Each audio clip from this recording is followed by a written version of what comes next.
Okay, two sets of water there. Calm waters and stormy waters, and I've certainly progressed through both on this my little journey into the online environment. And can I say, when I started this journey, I knew nothing about technology-enhanced learning, blended learning. I had a conversation with our Dean, Nick James, who said to me that he'd like to develop some subjects in a blended mode. So had I known what I know now, I probably wouldn't have jumped in the deep end, but it was kind of too late once I'd started. So my journey has been very much up and down, and can I say at the outset, without the support of people like Christian, Shelley, Ron, Lauren, I would never have got to where I've got, so I'd really like to thank them. Okay, moving along. It was definitely a new challenge for me, and I think it's also a challenge for those of us. I teach in the law faculty as Jackson does. I've practiced as a lawyer as well. I'm not really a very scholarly academic, I have to say. I'm more a pracademic. And so I've maintained my practicing life, both in terms of running my own legal practice, but I also am an accredited and practicing mediator. So I guess I bring practical knowledge and skills to the classroom as well as the theoretical underpinnings. And so one of the subjects that I teach in the faculty at postgraduate level is negotiation. Now, we all negotiate. We do it every day of our lives, in our work lives, in our home lives, in our professional lives. But to teach negotiation, it is a challenge in itself, because you've got to actually teach students the theory of it, but they've also got to learn how to do it. And there's a lot of literature around the doing of negotiation and developing those skills. So it's really learning by doing. And then I'm thinking, am I actually crazy trying to do that kind of engaged, interactive subject in a blended environment? Well, I probably was, but it was too late, as I said. I'd already jumped in the deep end. And I guess my challenge was, can you actually teach students how to negotiate online? Well, thankfully, I've come to the realisation that, yes, you can. So, what platform did I use? I used the Collaborate platform in iLearn. And again, I knew nothing about it, and I'm sure Beata's had the same experiences as me. I had to sort of learn very quickly. So this is the platform that I actually used. What happens is that students log on to this site in iLearn, and we run a virtual classroom, okay? So, and one of my real things about this was to make sure that it was engaged and it was interactive, because that's what negotiation is all about. And so there are a few little things that were really important and I'm using the older version of Collaborate because I've done some fairly comprehensive things with Collaborate that I don't think the Ultra version that Beata's using actually lends itself to. So students have to know, firstly, how to actually click on a link and get into the session, so it's an actual online session, and then they have to know that to talk to me and the other students, there's a talk button. If they want to actually be on this screen via a camera, there's a video button they have to press as well. And then there are some little icons down there that we use. So, for example, if they want to say they're happy and enjoying the session, there's an icon there. If they want to put their hand up and ask a question, there's a button for doing that. And then, and I'll come back to this in a minute, if their talk and their cameras are not working, and I can assure you this has been a huge challenge over the 3 times that I've run it, then at least they can chat with you. Okay, so there's some of the main features. This is actually a whiteboard, and students can use these icons down this side to actually write on that whiteboard. Okay, so this is the screen that we all see. Okay, so, and this is a very brief overview for you, but what were my main challenges? Well, I didn't know what I was doing, was my first main challenge. I knew nothing about blended learning. Luckily, I had Lauren, and at that stage, we had a lot more staff in the law faculty before things happened here, and so I actually had a fantastic person in the faculty who was effectively my producer, and so she worked with me as we learnt how to use this site, and it was constant contact and meetings with Lauren. How was I going to teach a skill that I'd always taught in a face-to-face environment, you know, where I can build up the skill level in the students over the course of the semester? How was I going to do that? I had no idea, of course. And all this meant that I had to redesign all of my teaching materials. Everything had to just go out the window, and I had to start again. My whole class structure and format had to change. So they were big challenges for me as to how I was going to do it, bearing in mind that I didn't know what I was doing. Okay, so there were also challenges for the student.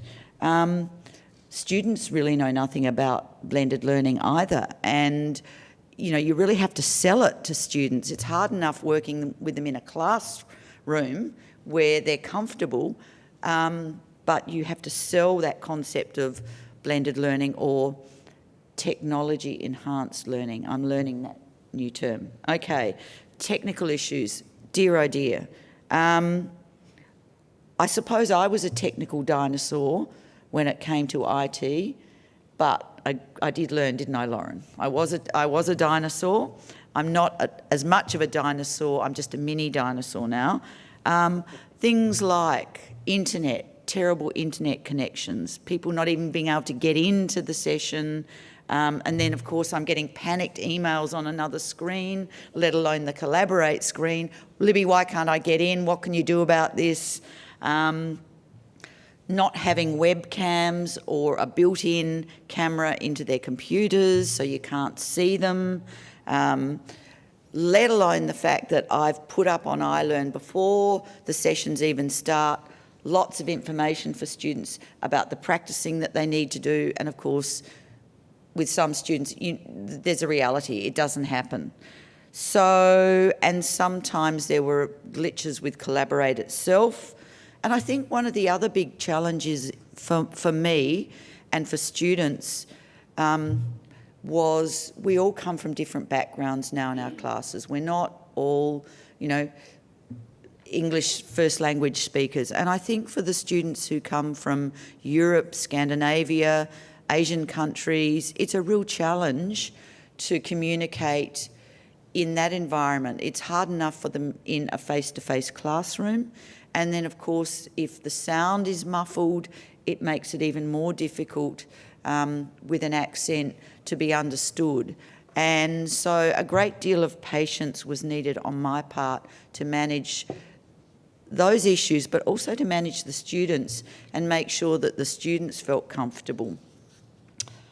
Okay, so how did I really wanted to recreate a face-to-face classroom.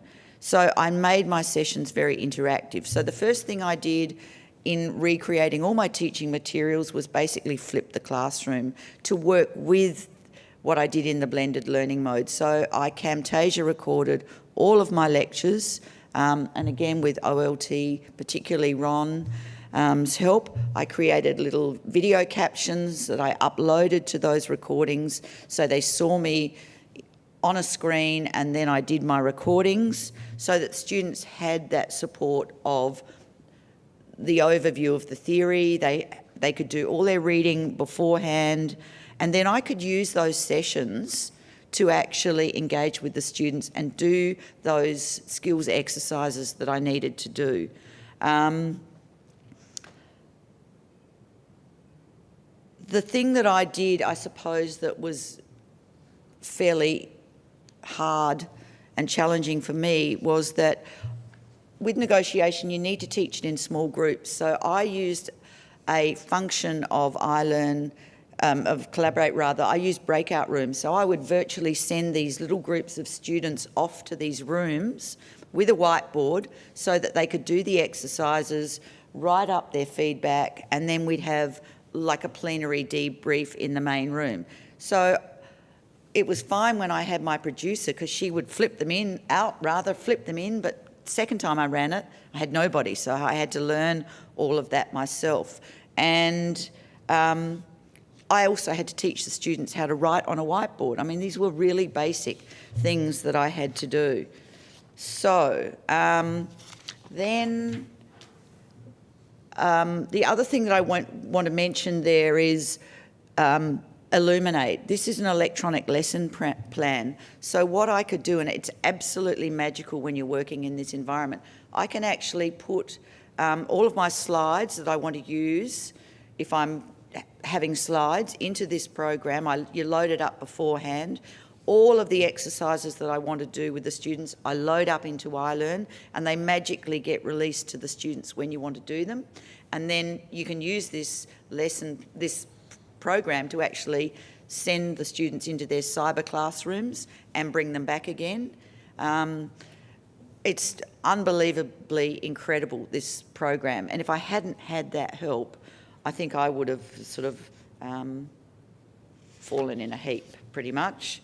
So there's a lot of scaffolding required if you're going to do this in this complex a way. I mean, if you want to just have a collaborate session and engage with students in the main room, if you like, you probably don't need all of the things that I needed to actually go out and engage interactively, because I wanted students not only to do the sorts of things I would have done in a face-to-face classroom, but I also wanted them to get to know each other, because eventually I have a whole face-to-face weekend with these students where they actually they bring it all together and do a 2-hour negotiation.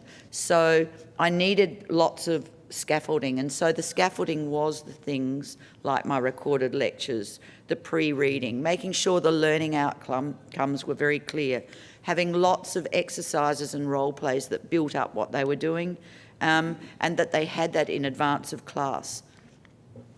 So the other thing that I introduced last semester with this was self-directed learning. So instead of running an online class, sorry, I can't talk to people without my hands.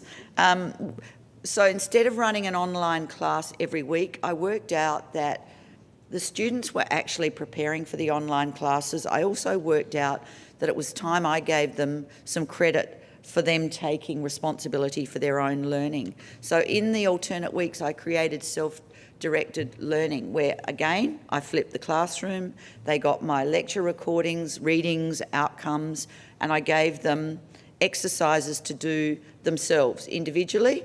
I uploaded them a week before, and I actually marked them immediately. Another huge challenge for me as a teacher, but they got immediate feedback once they'd been uploaded and I'd marked them.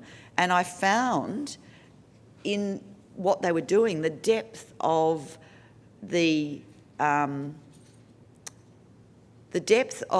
what they reproduced in terms of their input into the exercises and the assessments, and what I could see developing along the way in terms of their learning, which then I guess was outworked when they actually put a whole negotiation together, was quite phenomenal. I was quite surprised. I thought they'd use these exercises as just, we'll put in the bare minimum, because I allocated marks to them, but I was quite surprised by the depth that they went to in doing that.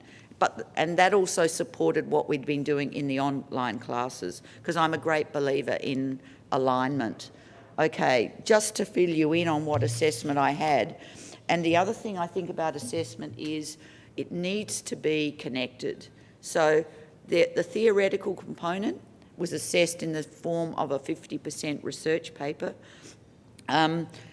Participation marks for online classes and marks for the self-directed classes, then a 40% 2-hour negotiation on the 2-day face-to-face assessment. So, and all of that worked really well. So there were calm waters, but there were also stormy waters, and I'll keep refining it. But you know what? I'm pleased that my students learned a lot, but my development as a teacher has been enormous, putting myself in this sort of spotlight. So, but I couldn't have done it without those people I've already mentioned. So thank you.